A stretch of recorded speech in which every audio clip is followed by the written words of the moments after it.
तो दोस्तों चलिए आज हम आपको जिसके बारे में बताने जा रहे हैं ये बहुत ही धांसू एक्टर हैं। आज कहानी एक ऐसे एक्टर की होगी जिसकी ज़िंदगी ही फिल्मी कहानी जैसी है। तो इनके बारे में बात करेंगे। जब भारत अंग्रेज़ों का गुलाम था और वो ब्रिटिश सेना में थे, दूसरा विश्व युद्ध लड़ा था इन्होंने। फिर देश की आज़ादी के लिए सुभाष चंद्र बोस की आज़ाद हिंद फौज में भर्ती हो गए थे। ब्रिटिश सरकार की खिलाफत के कारण इन्हें फांसी की सज़ा सुनाई गई थी, लेकिन इनके साथियों ने इन्हें बचा लिया था। लंबे समय तक घर वाले और गांव वाले इन्हें मरा ही समझते रहे, लेकिन एक दिन जब अंग्रेज इन्हें ट्रेन से दूसरे शहर ले जा रहे थे तो अपने गांव के स्टेशन पर चिट्ठी फेंककर घर वालों को ये सूचना भिजवाई थी कि मैं जिंदा हूँ। ये कलाकार और कोई नहीं, नासिर हुसैन थे, यानी कि नज़ीर हुसैन थे। इनको नासिर हुसैन भी कहते हैं और नज़ीर हुसैन भी कहते हैं।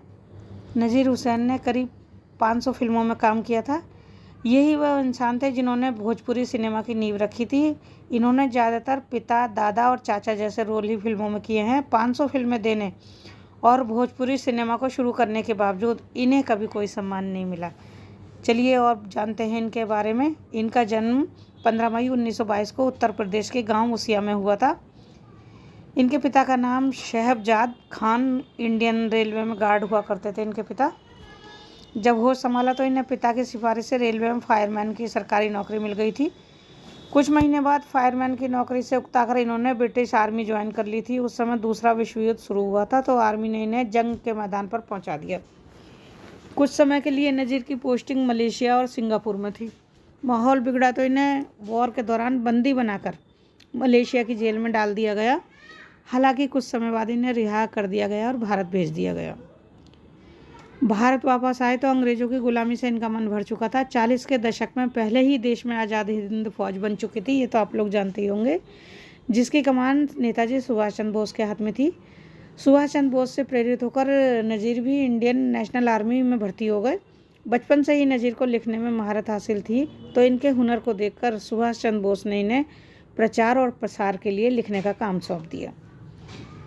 अंग्रेज़ों के खिलाफ आवाज़ उठाने पर एक बार इन्हें फांसी की सज़ा सुनाई गई। अब नज़ीर को लाल किले में फांसी दी जाने वाली थी, लेकिन रास्ते में ही उनके दोस्तों ने अंग्रेज़ों की गाड़ी पर हमला कर दिया और इन्हें बचा लिया था। जब लड़ाई बढ़ने के बाद अंग्रेज़ों ने आज़ादी की मांग करने वाले आज़ाद हिंद फौज के नौजवानों को जेल में डाल दिया, तो उन लोगों में नज़ीर भी शामिल थे। देश का माहौल ख़राब था और अंग्रेज़ कई भारतीयों को मार रहे थे।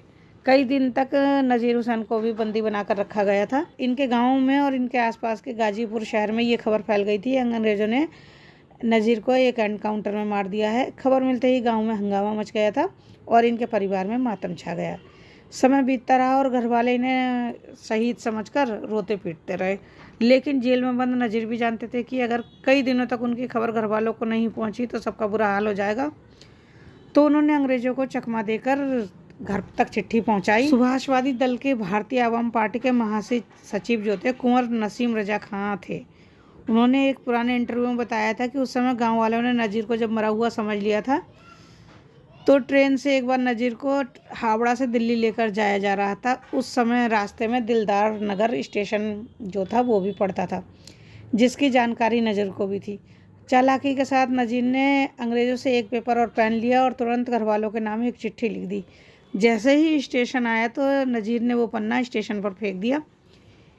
किस्मत से वो पन्ना उसी गांव के एक आदमी के हाथ लगा। उसने पूरे गांव में खबर फैला दी कि नज़ीर अभी भी जिंदा है। खबर मिलते ही गांव वाले स्टीम इंजन से चलने वाली मीटर गेज ट्रेन के पीछे नज़ीर को छुड़ाने के लिए दौड़ पड़े, लेकिन इसमें भी वो नज़ीर को वो छुड़ा नहीं पा सके। कुछ महीनों बाद जब 15 अगस्त 1947 को भारत आज़ाद हुआ तो स्वतंत्रता की लड़ाई में बंदी बनाए गए हर आदमी को छोड़ दिया गया था। इन्हीं छोड़ने वालों में एक स्वतंत्रता सेनानी नज़ीर हुसैन भी थे, उन्हें भी छोड़ दिया गया। उन्हें ज़िंदगी भर के लिए रेलवे का फ्री पास मिला हुआ था। देश आज़ाद हो गया तो नज़ीर के पास कोई काम नहीं था। कुछ समय नेताजी सुभाष चंद्र बोस ने उनकी मदद करते हुए उन्हें अपने भाई शरद चंद्र बोस के पास भेज दिया था, जो कोलकाता में नाटक लिखा करते थे। अब नज़ीर ने कोलकाता में शरद के लिए नाटक लिखने शुरू कर दिए, जो हिट हुआ करते थे। शरद ने नज़ीर की मुलाकात BN सरकार से करवाई, जिन्होंने 40 के दशक के आखिर में production company new theatre company बनाई थी। काम पसंद आने पर BN सरकार ने नज़ीर को साथ में काम करने का मौका दिया। नज़ीर नाटक लिखते थे और साथ ही उसमें अभिनय भी करते थे। एक दिन प्ले देखने पहुंचे बिमल राय को नज़ीर का काम काफ़ी पसंद आया। बिमल राय ने बोस पर फिल्म पहला आदमी बनाने का फैसला किया तो उन्होंने इसकी स्टोरी लिखने का काम भी नज़ीर को ही सौंप दिया। इस तरह नज़ीर बिमल राय के परमानेंट असिस्टेंट बन गए। डायलॉग और स्क्रीन प्ले लिखने के बाद भी बिमल राय की लगभग हर फिल्म में वो अभिनय करते थे। नज़ीर हुसैन हिंदी सिनेमा के पॉपुलर कैरेक्टर आर्टिस्ट रहे, जिन्होंने मीना कुमारी और अशोक कुमार की फिल्म परिणीता, शम्मी कपूर की फिल्म जीवन ज्योति और भी ऐसी 2 बीघा ज़मीन, बहुत सी ऐसी फिल्में हैं, देवदास, नया दौर, बंदिश, मुसाफिर, अनुराधा, साहब बीबी और गुलाम, कश्मीर की कली, आप ऐसी बहुत सारी फिल्में हैं जिनका अगर मैं जिक्र करूंगी तो ये वीडियो बहुत ज़्यादा बड़ी बन जाएगी। इन फिल्मों में काम किया। 1960 में भारत के पहले राष्ट्रपति राजेंद्र प्रसाद ने एक कार्यक्रम का आयोजन करवाया था जिसमें नज़ीर हुसैन भी मेहमान बनकर पहुंचे थे। डॉक्टर राजेंद्र प्रसाद बिहार से ताल्लुक़ रखते थे और वो जानते थे कि नज़ीर की भोजपुरी भाषा में अच्छी पकड़ है। ऐसे में दोनों ने बातचीत के दौरान भी भोजपुरी भाषा का ही इस्तेमाल किया था और जब बातों का सिलसिला चल पड़ा तो डॉक्टर राजेंद्र प्रसाद ने मन की बात नज़ीर के सामने रख दी। उन्होंने कहा कि तुम्हारी भोजपुरी बहुत अच्छी है, लेकिन यहाँ भोजपुरी में फिल्में नहीं बनती हैं, हमें भोजपुरी फिल्में बनानी चाहिए इस भाषा में, भोजपुरी भाषा में। बस नज़ीर हुसैन को पहली फिल्म गंगा मैया तोहे पियरी चढ़ाई वो बनाने का आइडिया मिल गया। ये फिल्म बनी थी 1963 में। नज़ीर ने खुद इस फिल्म की कहानी लिखी थी और स्क्रीन प्ले तैयार किया था। फिल्म बननी तो 1.5 लाख के खर्च पर थी, लेकिन बनते हुए इसमें 5 लाख लग गए। जब फिल्म बनी तो एक स्पेशल स्क्रीनिंग रखकर इसमें सबसे पहले डॉक्टर राजेंद्र प्रसाद को ही दिखाया गया था। जब सालों बाद ये दावा किया गया कि पहली भोजपुरी फिल्म की स्क्रिप्ट नज़ीर ने नहीं लिखी है तो नज़ीर मामले को हाई कोर्ट तक ले गए थे। आखिरकार कोर्ट ने भी फैसला नज़ीर के ही पक्ष में सुनाया था। पहली फिल्म की कामयाबी के बाद नज़ीर हुसैन भोजपुरी सिनेमा में ही काम करने लगे। 1979 में रिलीज़ हुई फिल्म बलम परदेसिया से उन्होंने फिल्मों में पैसे लगाने शुरू कर दिए। ये फिल्म आज भी भोजपुरी सिनेमा में बेंचमार्क मानी जाती है।